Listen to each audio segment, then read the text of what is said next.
Top quality और consistent performance के लिए सिर्फ सिल्वर पंप नाम याद रखना।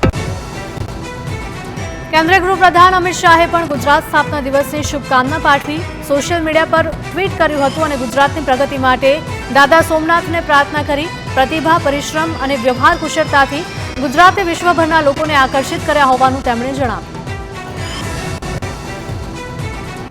ગુજરાતના 65મા સ્થાપના દિવસે પંચમહાલમાં રાજ્યકક્ષાના કાર્યક્રમનું આયોજન. કાર્યક્રમમાં રાજ્યપાલ આચાર્ય દેવવ્રત અને મુખ્યપ્રધાન ભૂપેન્દ્ર પટેલની ઉપસ્થિતિમાં વિવિધ વિકાસના કાર્યો અર્પણ કરાશે.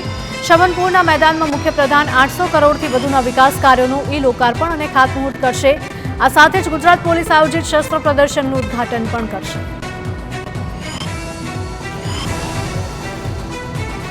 કોંગ્રેસ પ્રદેશ પ્રમુખ અને સાંસદ શક્તિસિંહ ગોહિલે ગુજરાત સ્થાપના દિવસે જનતાને પાઠવ્યો સંદેશ. કહ્યું કે ગુજરાતને અલગ રાજ્ય બનાવવામાં જેમણે લડત આપી અને શહીદ થયા તે તમામને નમન. ગુજરાત અલગ થયું ત્યારે આપેલા રવિશંકર મહારાજના ભાષણને યાદ કર્યું. મારા સ્મારક માટે નહીં પરંતુ પ્રત્યેક ગુજરાતી માટે ગુજરાતની તિજોરીના રૂપિયા ખર્ચ કરજો તેવું રવિશંકર મહારાજે કહ્યું હતું. અમદાવાદના ચંડોળા તળાવ વિસ્તારમાં સતત ત્રીજા દિવસે ડિમોલેશન ચાલુ. નાના ચંડોળા તળાવમાં આવેલા મિલતનગરમાં દબાણો હટાવવામાં આવ્યા. ગની પથ્થરવાડાની 5 દુકાન ઓરડી પર ફરી વળ્યું બુલડોઝર. લેબર કોલોનીનું ગેરકાયદેસર બાંધકામ તોડવામાં આવ્યું. મોટી સંખ્યામાં પોલીસ કાફલા સાથે ડિમોલેશનની કામગીરી કરાઈ.